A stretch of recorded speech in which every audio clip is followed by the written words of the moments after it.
ಒಳ್ಳೆ agriculture land ನೋಡ್ತಿದ್ರೆ ಇದು ಈ ವಿಡಿಯೋ ನಿಮ್ಗಾಗೇನೆ ಅಂತ ತಿಳ್ಕೊಳ್ಳಿ. ರಾಮನಗರದಿಂದ 29 ಕಿಲೋಮೀಟರ್ ಆಗುತ್ತೆ ಈ ಲ್ಯಾಂಡಿಗೆ. ಮಾಗಡಿಯಿಂದ 15 ಕಿಲೋಮೀಟರ್ ಆಗುತ್ತೆ. ಚಕ್ರಬಾವಿ ಅಂತ ವಿಲೇಜು. ಇಲ್ಲಿ ನಿಯರ್ 1 ಕಿಲೋಮೀಟರ್ ನಿಯರ್ ಅಲ್ಲಿ ಇದೆ ಈ ಫ್ಲಾಟು. 3 ಎಕರೆ 6 ಕುಂಟೆ ಇದೆ ಜಮೀನಿದು. ಒಳ್ಳೆ ಕೆಂಪು ಮಣ್ಣು, ವ್ಯವಸಾಯಕ್ಕೆ ಸೂಕ್ತವಾಗಿದೆ.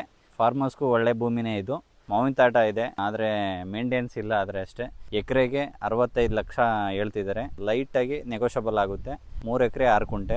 ನೋಡಿ, ಇಂಟ್ರೆಸ್ಟ್ ಇದ್ದವರು DM ಮಾಡಿ ನಮ್ಮ ಪೇಜ್ನ ಫಾಲೋ ಮಾಡ್ಕೊ ಬನ್ನಿ. ಈ ಜಮೀನ್ ಪಕ್ಕದವರೇ ನಾವು. ನೋಡಿ, ಇದ್ರ ಪಕ್ಕದಲ್ಲಿ ಒಳ್ಳೊಳ್ಳೆ ಫಾರಂ ಹೌಸ್ ಮಾಡಿದ್ದಾರೆ. ಇದು ಉಳುಮೆ ಇದಿಲ್ದಲೆ ಬಿಟ್ಟವ್ರೆ. ಒಳ್ಳೆ ಫಾರಂ ಮಾಡ್ಬೋದು. ಜಮೀನ್ ಅಕ್ಕಪಕ್ಕ ಒಳ್ಳೆ ಫಾರ್ಮ್ ಹೌಸ್, ಒಳ್ಳೆ ಫಾರಂ ಇದೆ. ನಾರಾಯಣಪ್ಪನ ಭೂಮಿ ತಗೊಂಡು ಒಳ್ಳೆ ಫಾರಂ ಮಾಡಿದ್ದಾರೆ. ಇನ್ನ ಲೇಔಟ್ ಮಾಡ್ತಾವ್ರೆ. ಓಕೆ. ಮೇಂಟೆನೆನ್ಸ್ ಇಲ್ದಲೆ ಇದು ಒಳ್ಳೆ ಮಾವಿನ ತೋಟ ಇದೆ. ಒಳ್ಳೆ ಬೇಸಾಯದ ಭೂಮಿ, ಒಳ್ಳೆ ಬೇಸಾಯದ ಭೂಮಿ ಮಾಡಿದ್ರೆ ನಿಮ್ಗೂ ತುಂಬಾ ಅನುಕೂಲ ಆಗುತ್ತೆ. ಮಾಡಿ ಸರ್. ಈ ಲ್ಯಾಂಡು ಜನರಲ್ ಪ್ರಾಪರ್ಟಿ ಆಗಿದೆ. ಓನರ್ ಟು ಓನರ್ ಮಾತುಕತೆ ಆಗುತ್ತೆ. ಯಾವುದೇ ರೀತಿ ಮೀಡಿಯೇಟರ್ಗಳಿಲ್ಲ. ಕಾಂಟ್ಯಾಕ್ಟ್ ಮಾಡಿ.